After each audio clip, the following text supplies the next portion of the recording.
우리의 지혜가 아닌 이 시간 첫 시간을 하나님께 드림으로 말미암아 말씀을 듣고 기도하며 성령 충만하기를 원하오니 성령의 은혜로 살아가는 귀한 날 되게 하여 주시옵소서.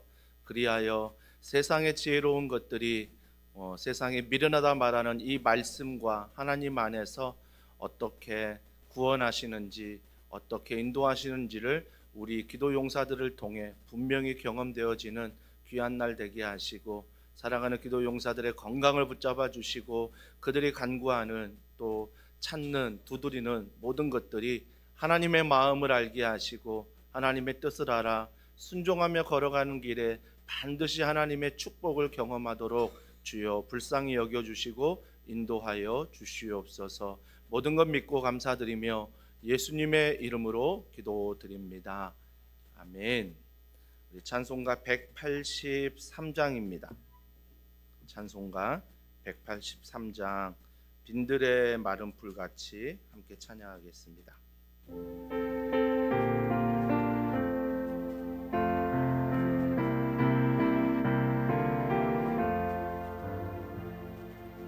빈들의 마른 풀같이 시들은 나의 영혼, 주님이 약속한 성령 간절히 기다리네.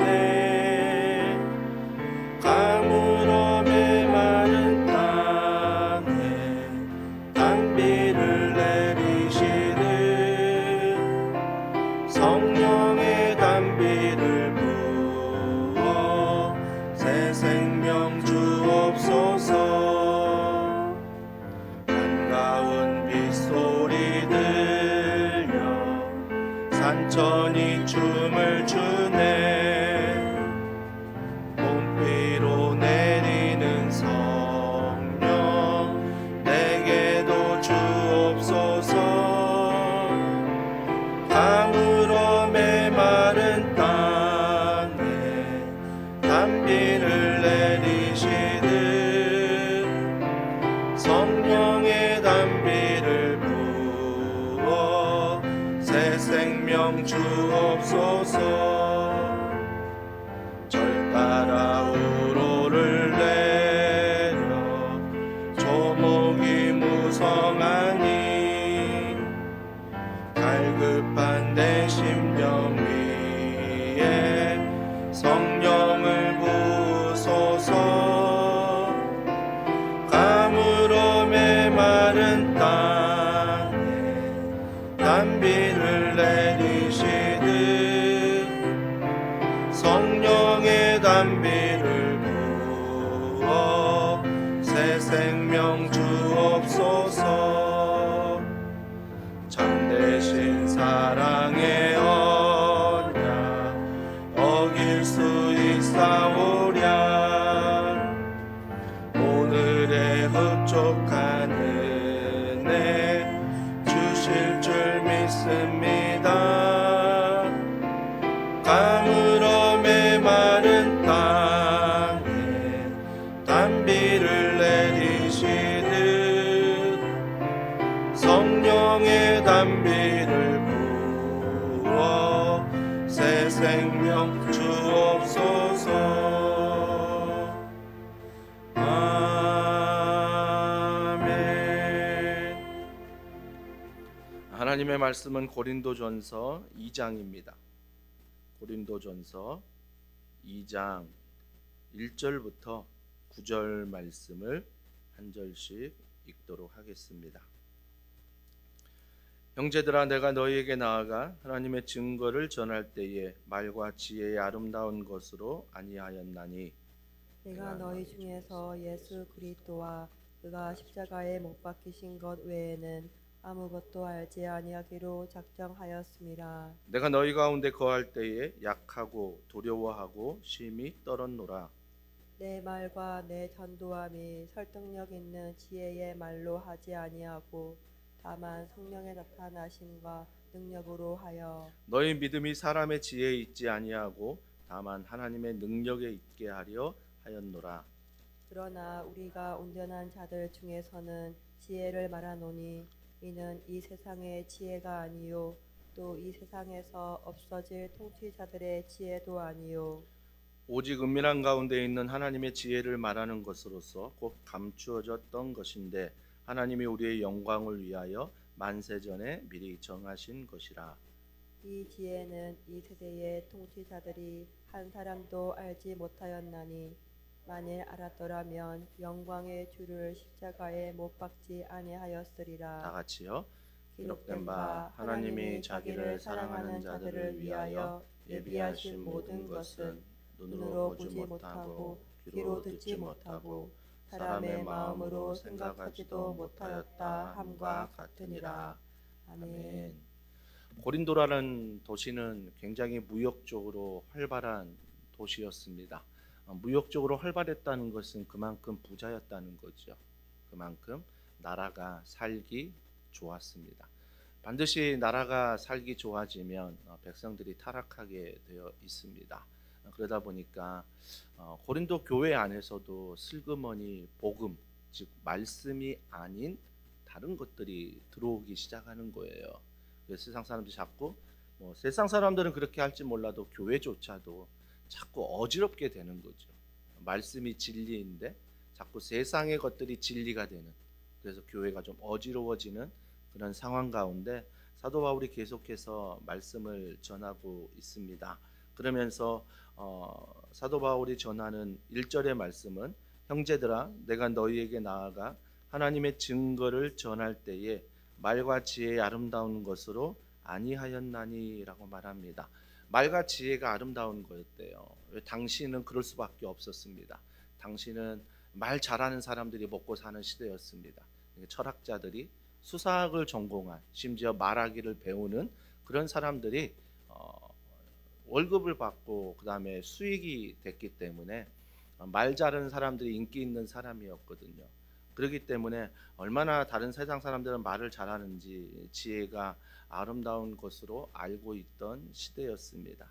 하지만 2절에 보십시오. 사도 바울이 이렇게 말합니다. 내가 너희 중에서 예수 그리스도와 그가 십자가에 못 박히신 것 외에는 아무것도 알지 아니하기로 작정하였음이라 라고 말합니다. 결정했다는 거죠. 뭘 결정했습니까? 나는 세상의 아름다운 것으로 전하지 않겠다.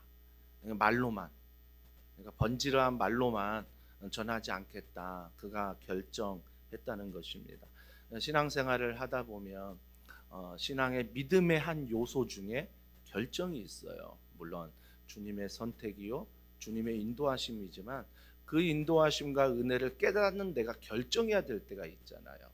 결단해야 될 때가 있잖아요. 사도 바울이 결정하고 결단한 거예요. 오직 예수 그리스도 외에는 내가 전할 게 없다.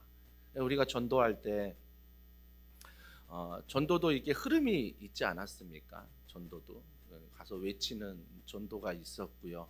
외치는 전도가 이제 끝나는 시대가 되다 보니까 또 전도 훈련들을 또 많이 받았습니다. 훈련들을 통해 또 전하기도 했고요.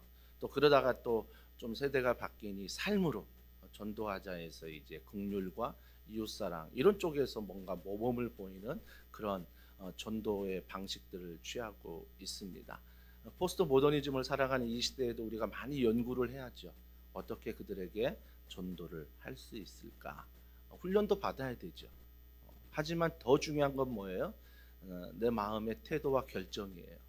내가 예수 그리스도 외에는 전하지 않겠다. 내가 훈련을 받든 내가 이웃사랑으로 삶을 전도하든 무엇을 하든지 간에 예수 그리스도 외에는 전하지 않겠다. 이 결정이 전도자들에게, 성도들에게 먼저 있어야 한다라는 것입니다.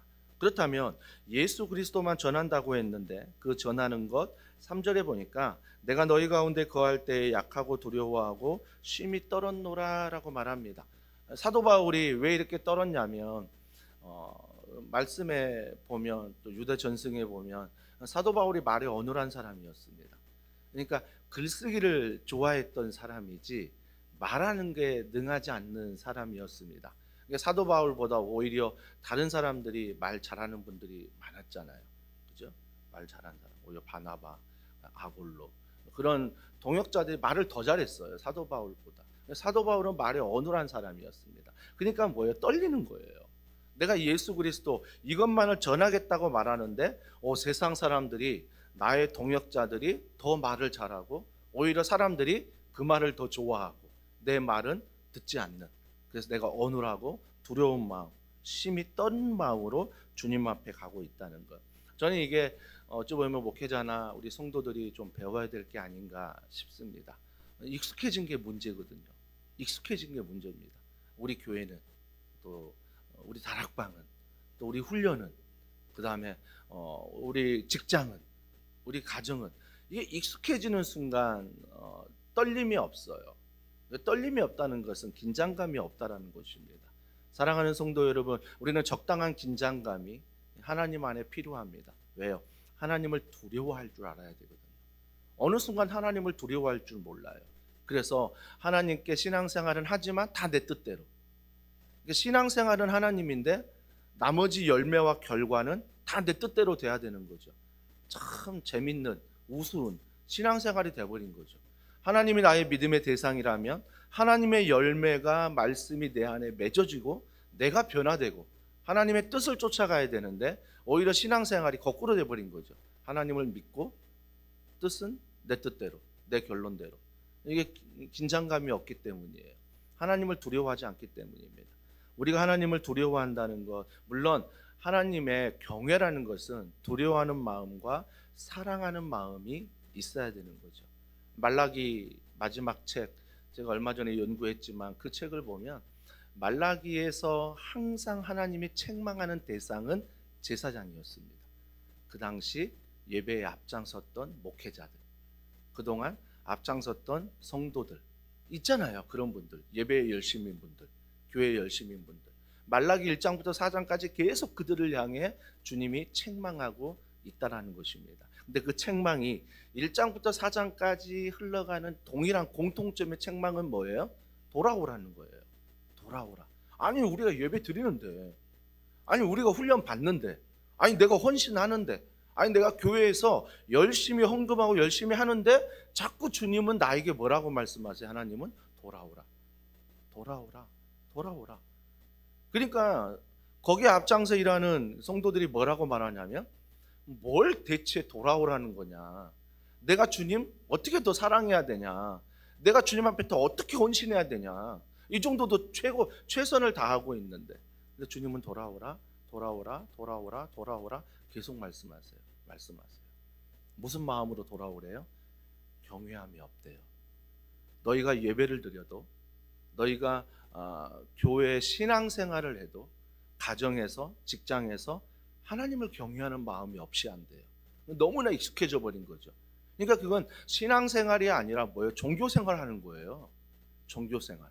내가 뭐 하나 좀 있어야 좀 마음이 든든하고 위로받는 것 같고 힘을 얻는 것 같고, 그리고 그 모든 것들이 힘을 얻고 위로를 받아 내 뜻대로 살아가는 것. 이게 종교생활 아닙니까? 점점 종교생활하는 그들에게 돌아오라, 돌아오라, 돌아오라 말씀하는 거죠. 근데 사도 바울은 이런 종교생활이 아닌 신앙생활을 하기 위해 고린도 교회에게 말하는 거예요.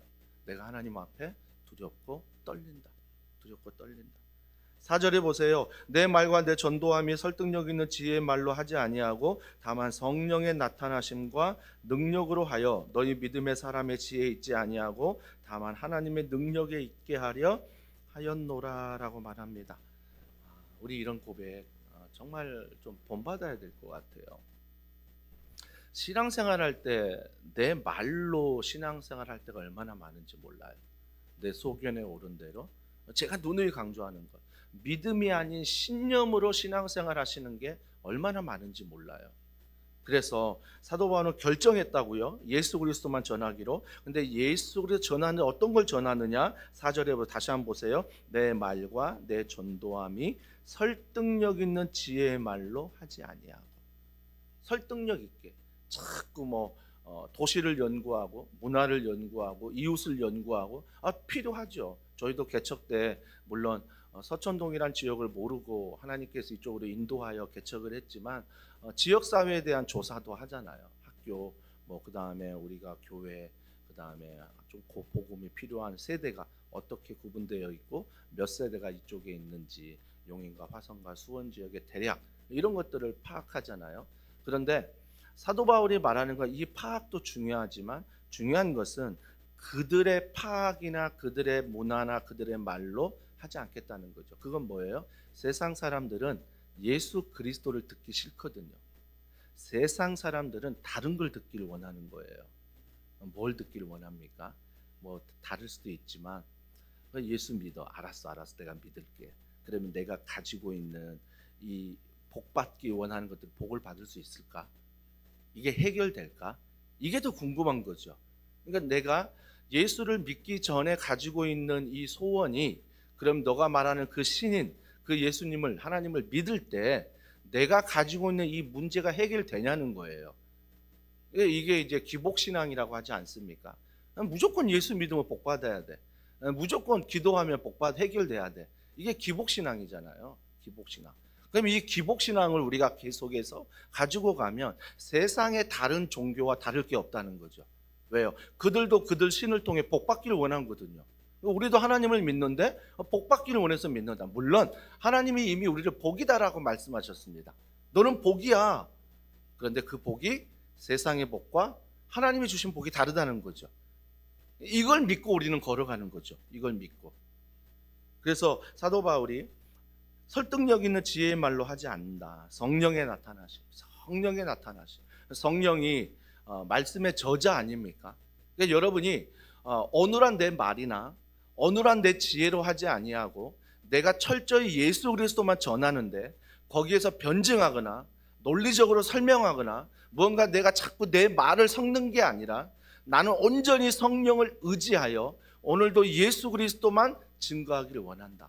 나는 성령을 의지하여 오늘도 온전히 예수 그리스도 닮아가 그렇게 생활하기를 원한다. 이게 바로 사도 바울의 믿음이라고요. 우리의 믿음은 뭐예요?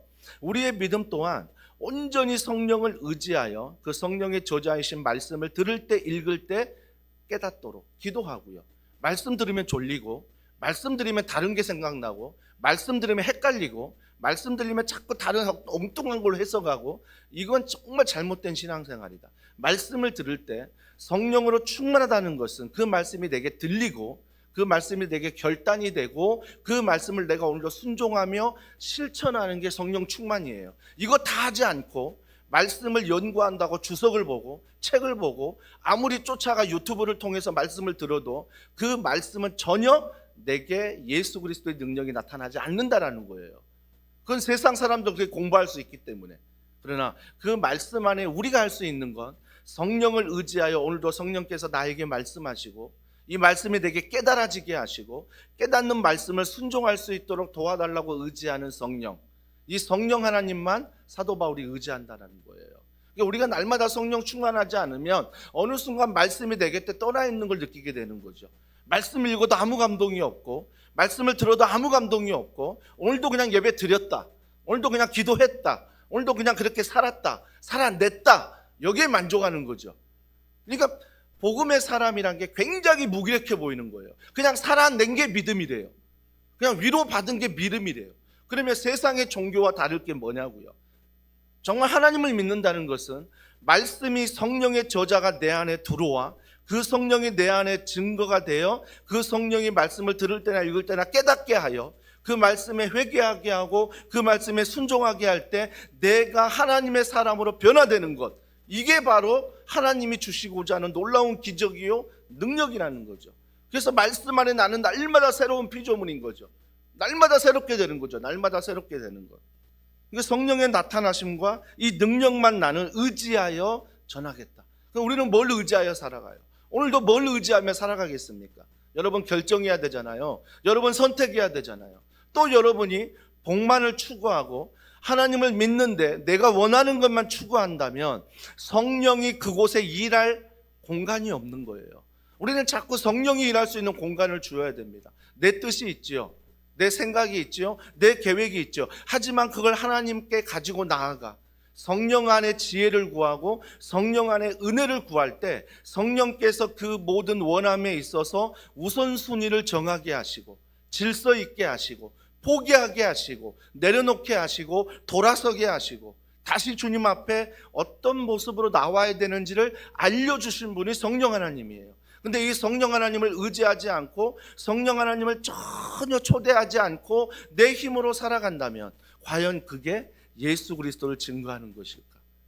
과연 그게 예수 그리스도 증거하시는, 나는 예수 그리스도 증거한다고 말하는데 전혀 성령을 의지하지 않는다면 받는 사람이 오해할 수 있는 거예요. 오해할 수 있는 부분이죠. 5절에 보세요. 너희 믿음에 사람의 지혜 있지 아니하고 다만 하나님의 능력이 있게 하려 하였노라. 아멘. 우리가 날마다 고백해야 되는 거, 성령 충만한 건 뭐예요? 모든 능력이 나에게 있지 않다. 하나님께 있다. 하나님께 있다. 하나님께 있으니 내가 아무것도 하지 말아야 된다. 이게 아니잖아요. 하나님께 능력이 있음을 아니 내가 그분 앞에 말씀을 펴고 기도하고 지혜를 얻어 오로지 예수 그리스도만 증거하는 가정, 오로지 예수 그리스도만 증거하는 직장, 교회 되게 하여 주시옵소서. 이 믿음으로 걸어갈 때 바뀌는 게 뭐예요? 만나는 사람들과 그 다음에 직장에서 가정에서 하나님이 주는 지혜가 있는 거죠. 순간순간 대화할 때, 순간순간 업무 처리할 때, 순간순간 내가 가정에서 자녀를 대하고 이 가정 안에 기도할 때마다 위로부터 부어지는, 하나님이 내게 주는 막 그런 기도가 나오고 그런 마음이 느껴지고, 와, 나도 내가 신기한 거죠. 내가 이 나라를 이렇게 사랑했나? 6.3 선거 저는 별로 기대 안 하는, 원래 좀 이렇게 말하면 안 되나? 하여튼 누구를 세우든 다 죄인이잖아요. 그러니까 우리가 하나님 앞에 기도하며 사람을 세우지만 배만 당해보고 워낙 다른 모습도 많이 봤잖아요. 그렇기 때문에 더 이상 이게 뉴스도 정말 보기 싫다라고 말할 정도로 힘들어하는 나에게 기도할 때마다, 말씀 읽을 때마다 나라를 위해 기도해라, 대통령을 위해 기도해라, 위정자를 위해 기도해라, 6.3 지방선거 위해 기도해라, 이런 마음을 하나님 앞에 기도할 때, 하나님 말씀 앞에 걸어갈 때 나의 뜻을 꺾고 나의 의지를 꺾고 주님이 기도하게 만드시는 거죠. 만드시는 거죠. 이런 성령의 능력.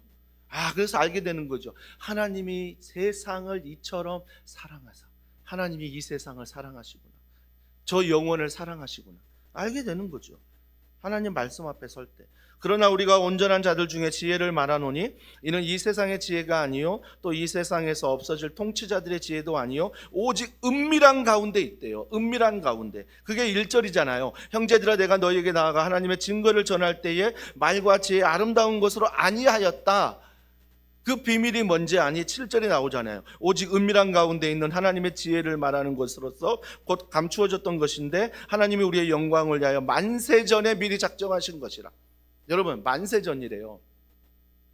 여러분, 시간 안에 살아가는 사람들에게 시간이 계산이 되지, 시간 밖에 있는 그 사람에겐 시간이 아무 소용이 없는 거예요. 하나님은 시간 밖에 계신 분이라고요.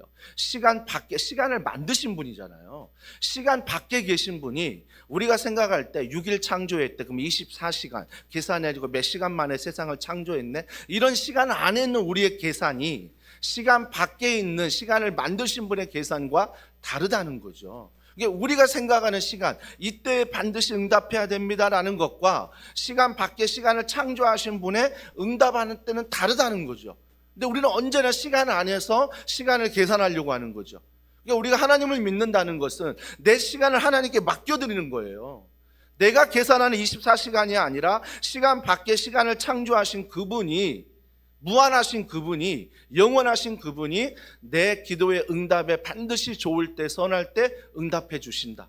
왜? 하나님의 시간에 응답하시니까. 하나님의 시간. 그래서 만세전에 미리 정하신 것이라. 만세전에. 8절에 보세요. 이 지혜는 이 세대의 통치자들이 한 사람도 알지 못하였나니 만일 알았더라면 영광의 주를 십자가에 못 박지 아니하였느니라. 그들은 몰랐죠.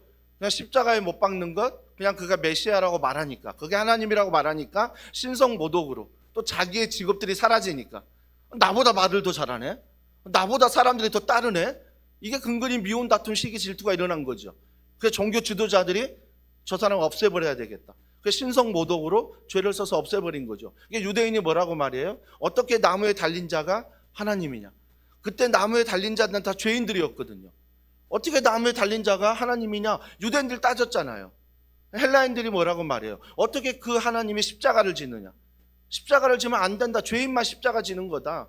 유대인과 헬라인들, 종교 지도자들, 지혜 있다라고 말하는 그 사람들은 그렇게 말하고 십자가에 못 박는 지혜 있는 자들의 행동을 보라고요. 지혜롭다고 자기의 의를 가지고 살아가는 사람들의 행동을 보라고요. 남 죽이는 거예요. 결국 내가 살기 위해 남을 죽이는 것. 지혜 있다는 그 지혜를, 대학 4년 나오고 대학원 나오고 박사학위 받고 그 모든 지혜가 있다라고 자기 의로 살아가는 사람들의 모습을 보면 공통점이 뭐냐면 자기 살 길 찾는 거예요. 결국 자기 살 길 찾는 거예요. 세상도 잘 들어보세요. 결국 자기 살 길 찾는 거예요. 자기 살 길. 근데 하나님이 그러셨냐고요? 예수님이 그러셨냐고요? 성령님이 그러셨냐고요? 오히려 자기 살 길 찾는 게 아니라 그 사람의 살 길을 찾아주기 위해 기도하고 순종하고 도와주고, 그래서 온전히 예수 그리스도만 증거하고, 이게 바로 하나님이 원하시는 신앙인의 삶이다. 고린도 교회가 처음에 그렇게 출발했는데 어느 순간 세상의 지혜가 들어오면서 자기의 지혜로, 야, 전도는 이제 그렇게 하지 말고 이렇게 하는 거야. 야, 교회 생활은 그렇게 미련하게 하지 말고 이렇게 하는 거야. 여러분, 이렇게 하는 거야 라고 말하는 게 과연 하나님의 뜻입니까? 여러분 잘 돌아보셔야 돼요. 그래서 제가 누구한테 권면하는 걸 굉장히 조심하는 이유가 바로 이거예요.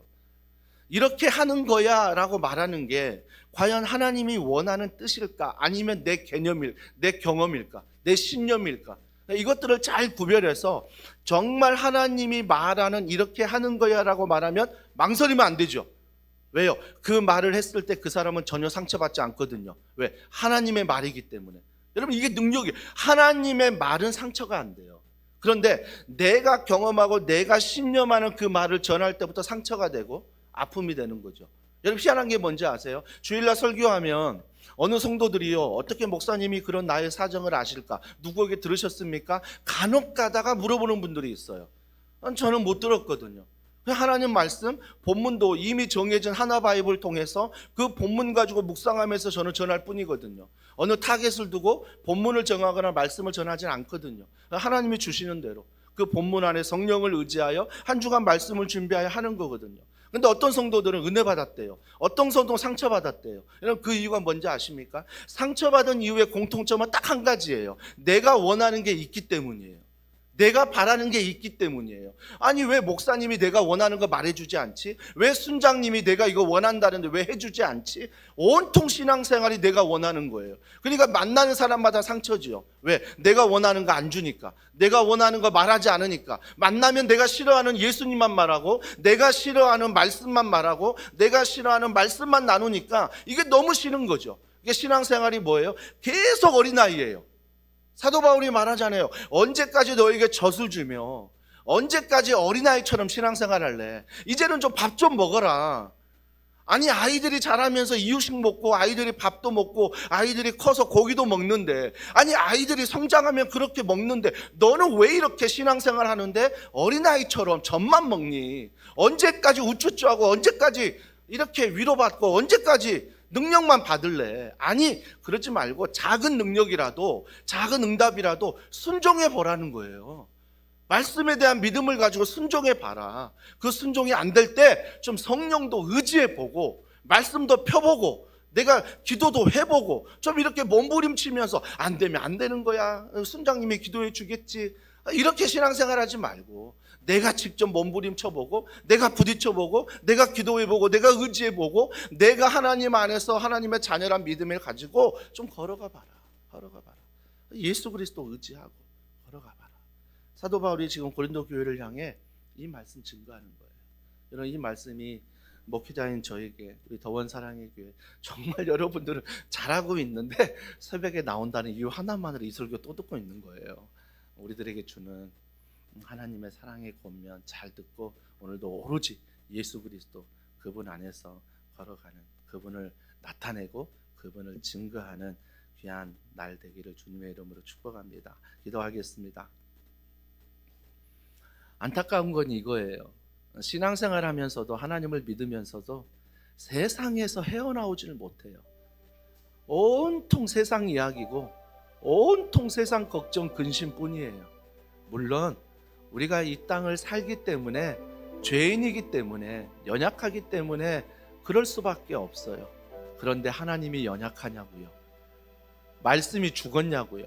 아니에요. 하나님이 연약하지 않고 말씀은 죽지 않았어요. 이 세상이 나를 연약하다 말하고 이 세상이 나를 자꾸 죽이려고 하는 거예요. 우리 이 시간 세상의 시선에서 하나님의 시선으로 우리가 가길 원하고 하나님 말씀으로 시선을 갈 때 우리의 믿음의 관점이 변화되게 하여 주시옵소서.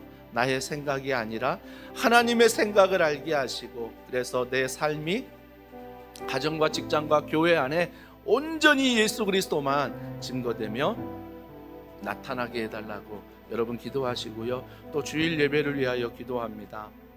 하나님께서 정말 새벽에 기도 용사들을 세워주시고 주일날 옥상에서 또 많은 부서에서 또 각자의 가정에서 기도하는 기도 용사들, 하나님 기도가 끊어지는 교회 되지 않게 하여 주시옵소서. 한 사람이라도 주님의 마음을 알아 정말 성령 충만함으로 기도할 때 하나님이 이 교회에 복을 주시고 하나님이 이 도시에 이 나라에 복을 주실 줄 믿습니다. 그 한 사람이 내가 되길 원하오니 주여, 기도할 때 하늘의 문을 여시고 주의 마음과 생각을 부어주시고 오늘도 예수 그리스도 안에 정말 하나님의 성령의 능력 안에 걸어가게 해달라고, 더원 사랑의 교회가 그런 예배 훈련 그런 모임 되게 해달라고 여러분 기도하시고요. 앞장세라는 저와 모든 교육자들과 순장님과 모든 성기미들이 성령 충만함으로 오로지 예수 그리스도 중심으로 걸어가게 해달라고, 또 6.3 지방선거를 하나님 믿음의 사람들이 뽑히게 하시고 정말 겸손하게 하시고 정말 이 나라를 사랑하고 백성을 사랑하는 사람들이 뽑히게 하도록 우리가 잘 구별하여 투표하도록 우리 기도하시고요. 또 기도할 때 우리 알바니아 위에서 하나님께서 이 선교지마다 하나님의 은혜를 베풀어 주시옵소서. 또 전쟁으로 신음하는 곳들마다 기근으로 여러 어려운 형편에 있는 이들 주님 불쌍히 여겨달라고, 주여 긍휼히 여겨달라고, 또한 오늘 있는 말씀 노크 가운데 하나님 성령 충만함 가운데 말씀을 깨달아 순종할 수 있도록 성령이여 함께하여 주시옵소서. 우리 시간 주여 한 번 부르짖고 기도하겠습니다. 주여, 하나님 아버지, 이 새벽에 다시 한번